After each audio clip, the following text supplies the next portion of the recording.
तो बच्चों आज हम पढ़ने वाले हैं कक्षा 10वीं की गणित की प्रश्नावली 1.3 और आज हम उसके इंट्रोडक्शन पार्ट को करेंगे और उसके कुछ उदाहरण को सॉल्व करेंगे। तो प्लीज़ आप लोग इस वीडियो को कंप्लीटली देखते रहिए और अभी तक आपने हमारे चैनल को सब्सक्राइब नहीं की तो प्लीज़ रेड कलर के बटन को दबाकर चैनल को सब्सक्राइब कर बेल आइकन को भी प्रेस कर लें ताकि हम जब भी कोई नया वीडियो डालें उसका नोटिफिकेशन सबसे पहले आपको मिल जाए।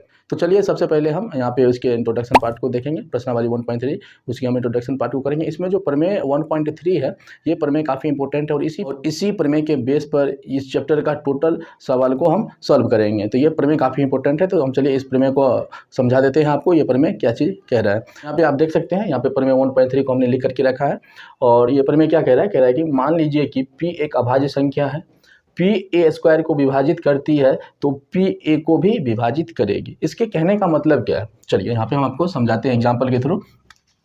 मान लेते हैं P बराबर 5 और 5 क्या है, एक अभाज्य संख्या है, अभाज्य संख्या है, ठीक। तो अभाज्य संख्या किसे कहते हैं, ऐसी संख्या जिसमें एक और स्वयं जो संख्या है उसी से भाग लगता है, तो ऐसी संख्या को हम कब बोलते हैं, अभाज्य संख्या। तो आप यहाँ पे 5 अब देख सकते हैं, इसमें एक से और सिर्फ 5 से जो स्वयं संख्या है उसी से भाग लगेगा। तो ऐसी संख्या जिसमें एक और स्वयं जो संख्या है उसी से भाग लगता है, तो ऐसी संख्या को हम बोलते हैं अभाज्य संख्या। चलिए हमने P को मान लिया एक अभाज्य संख्या, जो यहाँ पे कह रहा है कि मान लीजिए P एक अभाज्य संख्या।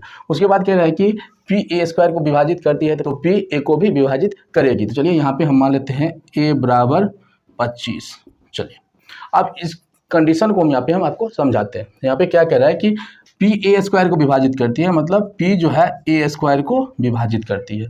तो a हमने माना था 25, तो इसका स्क्वायर की बट्टा P कितना है 5, तो इसका स्क्वायर हो गया 625 बट्टा 5, कट जाएगा 125। तो यहाँ पे देख सकते हैं P a स्क्वायर को विभाजित करती है तो P a को भी विभाजित करेगी। यहाँ पे a क्या है, P जो है a को भी विभाजित करेगी। a कितना है 25 और P है 5, 5 से 25।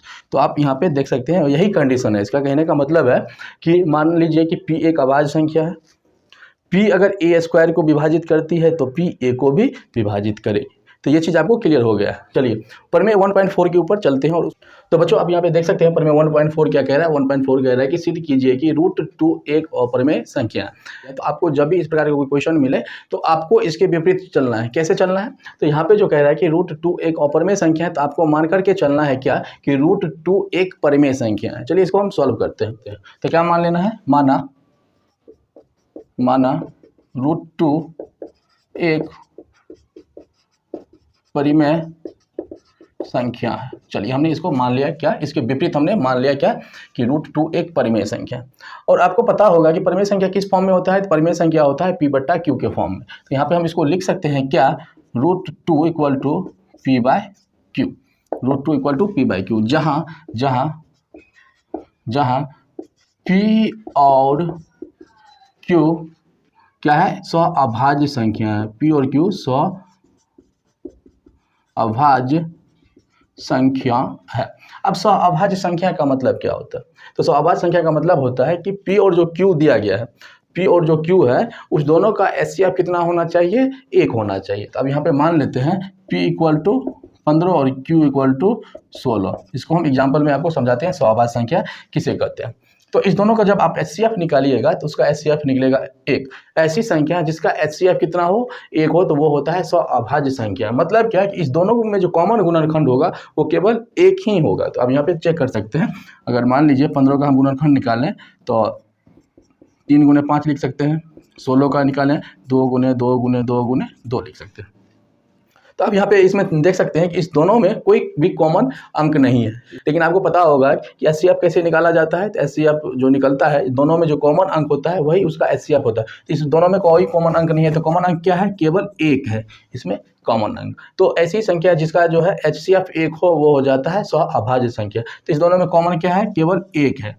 तो ये जो है 15 और 16 क्या हो गया, एक स्व अभाज्य संख्या हो गया। तो यही कह रहा है कि P और Q एक स्व अभाज्य संख्या। तो इसके कहने का मतलब क्या है कि P और Q का कॉमन गुणनखंड कितना होना चाहिए, केवल 1 होना चाहिए। 1 के अलावा और कोई भी इसका गुणनखंड नहीं होना चाहिए। तो चलिए इसको अभी हम लिख देते हैं यहाँ पे P और Q का कॉमन गुणनखंड केवल 1 होनी चाहिए। तो ये चीज़ आपको समझ में आ गया। P और Q का क्या होगा, कॉमन गुणनखंड केवल एक होगा, इसके अलावा कोई नहीं होगा। तो अब चलिए यहाँ पे अब इसको हम सॉल्व करते हैं। ये चीज़ आपको क्लियर हो गया, स्वअभाज्य संख्या। अब यहाँ पे हमने माना है √2 को एक परिमेय संख्या, और परिमेय संख्या क्या होता है, P/Q ग्रुप में होता है। अब क्या करना है आपको, इस दोनों को दोनों तरफ वर्ग कर देना है। तो क्या करते हैं, दोनों तरफ वर्ग करते हैं। तो दोनों तरफ जो वर्ग करेंगे तो √2 का वर्ग हो जाएगा अब बराबर P/Q का वर्ग हो जाएगा। तो यहाँ पे √2 का वर्ग हो गया 2 और यहाँ पे हो गया P² क्रॉस मल्टीप्लाई कीजिए तो यहाँ पे हो गया 2Q² बराबर P², और यहाँ से हम लिख सकते हैं Q² बराबर P²/2। अब यहाँ पे एक चीज़ आप देख लीजिए, यहाँ पे 2 क्या है, P² को विभाजित करती है। तो यही कंडीशन आ गया प्रमेय 1.3 का। यहाँ पे हम एक चीज़ लिखेंगे, क्या चीज़ लिखेंगे कि 2 P² को विभाजित करती है तो 2 P को भी विभाजित करेगी। तो यहाँ पे लिखना है क्या, यहाँ पे लिखेंगे यदि 2 P² को विभाजित करती है तो 2 P को भी विभाजित करेगी। तो ये चीज़ आपको क्लियर हो गया। चल फिर आपको क्या करना है, यहाँ पे P को क्या मान लेना है, 2C। P को क्या मान लेना है, 2C। 2C हम इसलिए मानेंगे क्योंकि यहाँ पे 2 है, इसके साथ में 2 है, इसीलिए हम 2C मानते हैं। अगर 3 रहता तो 3C मान लेंगे, 5 रहता तो 5C मान लेंगे। तो इसीलिए हम यहाँ पे मान लेते हैं। फिर माना P = 2C, जहाँ C क्या है, C एक पूर्णांक है। चलिए, जहाँ C क्या है, एक पूर्णांक है। अब क्या करते हैं, इस P का मान हम यहाँ पे समीकरण 1, इसको हम समीकरण 1 बना लेते हैं और इसको हम कथन A दे देते हैं, कथन A। ठीक, अभी इस P का मान समीकरण 1 में रख देते हैं। तो P का मान लिखेंगे, P का मान समीकरण 1 में रखने पर, चलिए P का मान समीकरण 1 में रखते हैं। तो P का मान समीकरण 1 में, समीकरण 1 क्या है, तो 2Q² बराबर P² और P का मान कितना है, 2C, तो इसका स्क्वायर हो जाएगा। तो यहाँ से हम क्या लिख सकते हैं, 2Q² बराबर 4C²। चलिए यहाँ पे हम साइड में इसको हम सॉल्व करते हैं। उसके बाद अब यहाँ पे इसको हम लिख सकते हैं क्या चीज़, तो 2 से 2 कैंसिल हो गया तो 2 दूना 4। तो यहाँ पे हम क्या लिख सकते हैं, C² बराबर क्या हो गया, Q²/2। अब यही चीज़ आप प्रमेय 1.3 का जो कंडीशन है वही चीज़ आपको यहाँ पे लिखना है। क्या लिखना है, तो यहाँ पे आप देख सकते हैं कि 2Q² को विभाजित करती है तो 2Q को भी विभाजित करेगी। तो यही चीज़ लिखना है क्या, यदि 2Q² को विभाजित करती है तो 2Q को भी विभाजित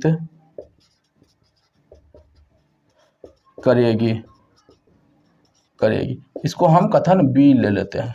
ठीक, अब कथन A और कथन B से आपको क्लियर हो गया है कि यह जो है एक स्वअभाज्य संख्या नहीं है। क्यों नहीं है, तो अब यहाँ पे देख सकते हैं कथन A क्या कह रहा है। कथन A कह रहा है कि यदि 2 P² को विभाजित करती है तो 2 P को भी विभाजित करेगी। तो विभाजित करेगी इसका मतलब क्या है कि उसके गुणनखंड में 2 होंगे। और यहाँ पे क्या कह रहा है कि यदि 2 Q² को विभाजित करती है तो 2 Q को भी विभाजित करेगी, क्योंकि 2 से अगर कोई संख्या विभाजित हो रहा है तो उसके गुणनखंड में 2 होगा ही होगा, तभी ये जो है वो संख्या 2 से विभाजित हो रहा है। तो यहाँ से हम इसको लिख सकते हैं क्या चीज़, तो यहाँ से लिख सकते हैं कथन A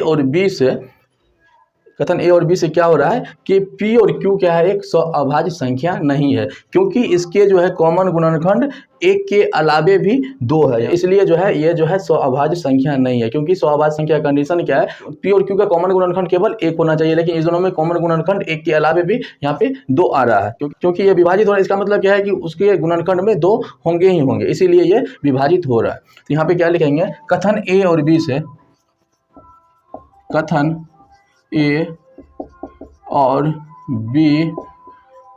A और B से क्या लिखेंगे कि P और Q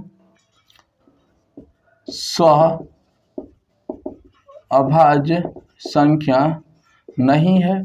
जब ये अभाज्य संख्या नहीं है तो ये परिमेय संख्या भी नहीं होगा, क्योंकि परिमेय संख्या के कंडीशन में ये अभाज्य संख्या होता है। तो ये अभाज्य संख्या नहीं है तो इसका मतलब क्या है कि यह एक परिमेय संख्या नहीं है। तो यहाँ पे लिख सकते हैं क्या, तो इसीलिए √2 एक परिमेय संख्या नहीं है। तो √2 एक परिमेय संख्या नहीं है, इसका मतलब क्या होगा कि √2 एक परिमेय संख्या होगा। अतः √2 एक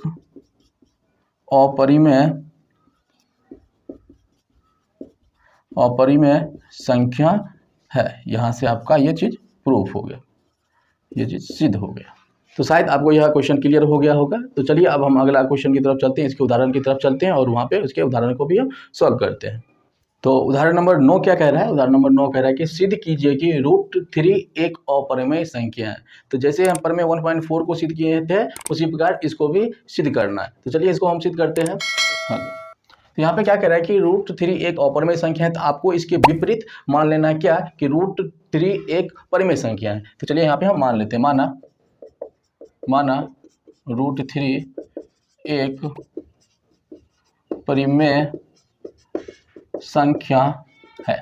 तो परिमेय संख्या है तो क्या होगा, आपको पता होगा परिमेय संख्या किस फॉर्म में होता है, तो P/Q के फॉर्म में होता है। तो यहाँ पे हम लिख सकते हैं, इसीलिए √3 बराबर क्या हो जाएगा, P/Q, जहाँ P और Q क्या है, P और Q एक अभाज्य संख्या है। अभाज्य संख्या किसे कहते हैं, ये चीज़ हमने परिमेय 1.4 में बता दी है। तो पहले आप उसको देख लीजिए, आपको क्लियर हो जाएगा कि अभाज्य संख्या किसे कहते हैं। तो जहाँ P और Q क्या है, एक अभाज्य संख्या है।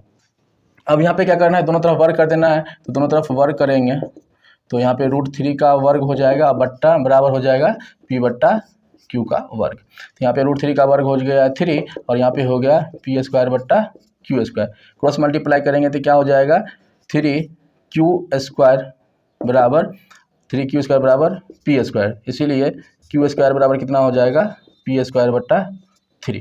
अब यही चीज़ पर मैं यहाँ पे 1.3 को अप्लाई करना है। क्या अप्लाई करना है, तो अगर 3 P² को विभाजित करती है तो 3 P को भी विभाजित करेगी। तो यहाँ पे वही चीज़ लिखना है, यदि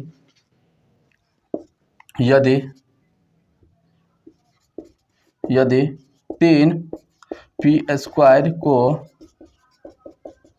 विभाजित करती है तो 3 P को भी विभाजित करेगी। इसको कथन ए मान लेना है आपको। चलिए अब क्या करना है, P को मान लेते हैं 3C। हम 3 इसलिए मानते हैं क्योंकि इसके साथ में 3 है। तो अब आपको P के जगह पे क्या मान लेना है, 3C। तो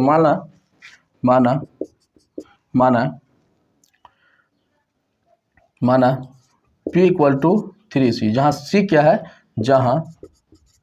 जहाँ C एक पूर्णांक है। चलिए अब इस P का मान समीकरण 1 में रख देते हैं, इसको हम समीकरण 1 मान लेते हैं। तो P का मान समीकरण 1 में रखने पर तो समीकरण 1 क्या है, तो यहाँ पे है 3Q² बराबर P² और P को क्या माने हैं, 3C। तो यहाँ पे हो जाएगा 3C²। तो यहाँ पे कितना हो गया, 3Q² बराबर 9C², 3 तिया 9। तो यहाँ से क्या निकल गया, Q² बराबर 3C²। इसीलिए C² बराबर कितना हो गया, Q²/3। फिर वही कंडीशन पर में 1.3 को आपको यहाँ पे भी लिखना होगा, क्या कि अगर 3 Q² को विभाजित करती है तो 3 Q को भी विभाजित करेगी। तो यह चीज़ लिखना है, यदि 3 Q² को विभाजित करती है तो 3 Q को भी विभाजित करेगी। चलिए अब कथन इसको हम मान लेते हैं B। क्या मान लेते हैं, इसको कथन हम B मान लेते हैं। अब यहाँ पे एक चीज़ देख सकते हैं, कथन ए और बी से क्या है कि यहाँ पे P के गुणनखंड 3 है और Q के भी गुणनखंड 3 है, क्योंकि ये जो संख्या है 3 से विभाजित हो रही है, इसका मतलब क्या होगा, इसके गुणनखंड 3 होंगे।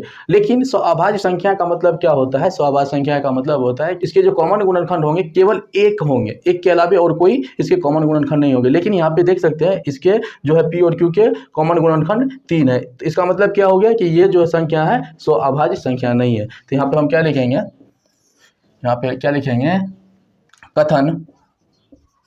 कथन ए और बी से, क्या हो रहा है, तो P और Q एक अभाज्य संख्या नहीं है। तो अगर P और Q अभाज्य संख्या नहीं है तो यह एक परिमेय संख्या भी नहीं होगा। तो इसीलिए √3 एक परिमेय संख्या नहीं है। जब यह परिमेय संख्या नहीं है तो क्या होगा, यह एक अपरिमेय संख्या होगा। अतः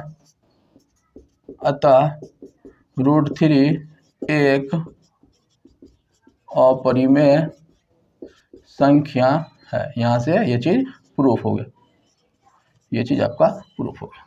तो चलिए उदाहरण नंबर 10 की तरफ चलते हैं। उदाहरण नंबर 10 क्या कह रहा है, तो उदाहरण नंबर 10 क्या कह रहा है, उदाहरण नंबर 10 कह रहा है कि सिद्ध कीजिए कि 5 माइनस √3 एक अपरिमेय संख्या है। तो वही चीज़ करना है, इसको क्या करना है, इसके विपरीत मान करके चलना है, क्या कि यह एक परिमेय संख्या है। चलिए इसको हम हल करते हैं। तो यहाँ पे हल, तो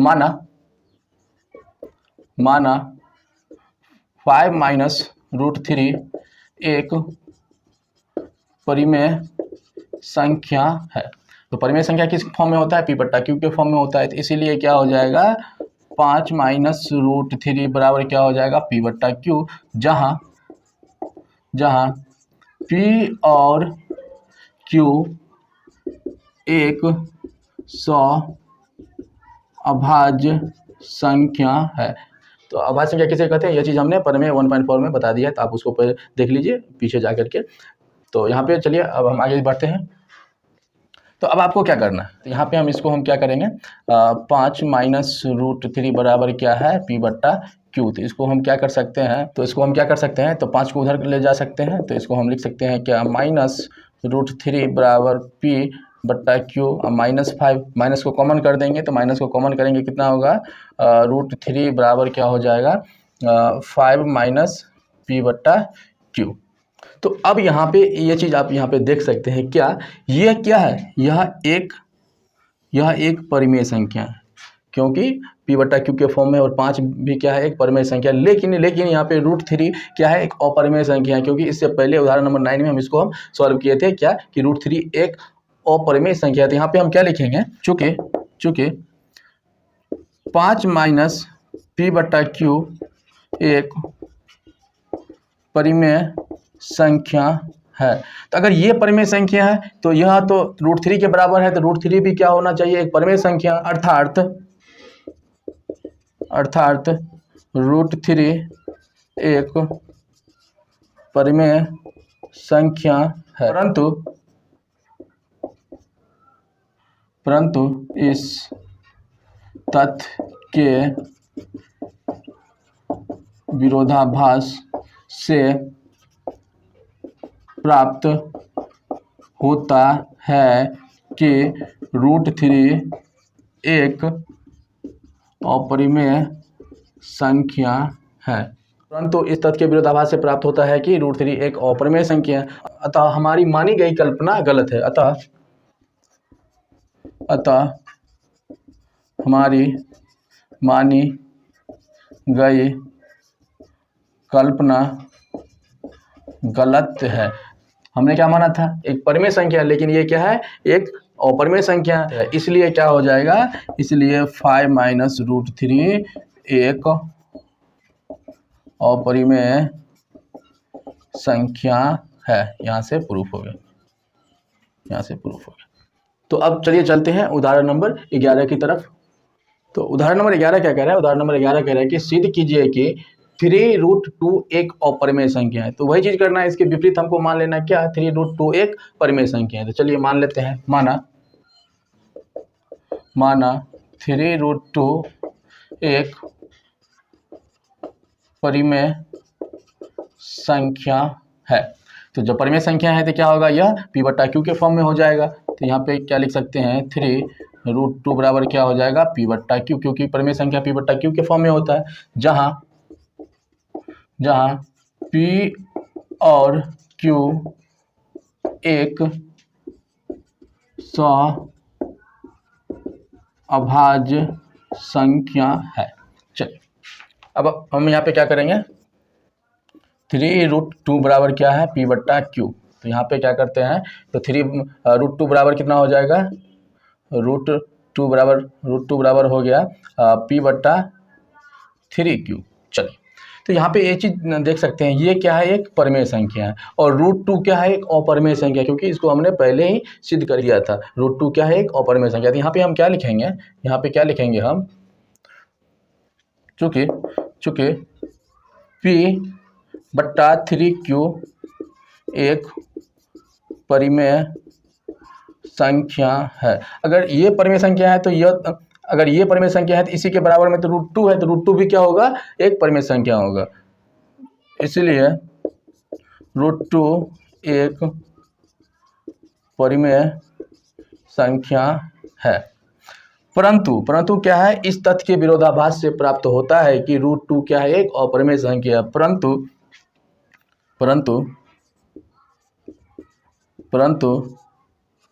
इस तथ्य के विरोधाभास से प्राप्त होता है कि √2 एक अपरिमेय संख्या है, क्योंकि हमने इसको पहले प्रूफ कर दिया है कि √2 क्या है, एक अपरिमेय संख्या। इसीलिए आपको क्या लिखना है, परंतु इस तथ्य के विरोधाभास से प्राप्त होता है कि √2 एक अपरिमेय संख्या है। अतः हमारी की गई कल्पना गलत है। हमने क्या कल्पना किया था कि 3√2 एक परिमेय संख्या है। तो यहाँ पे क्या लिखेंगे, अतः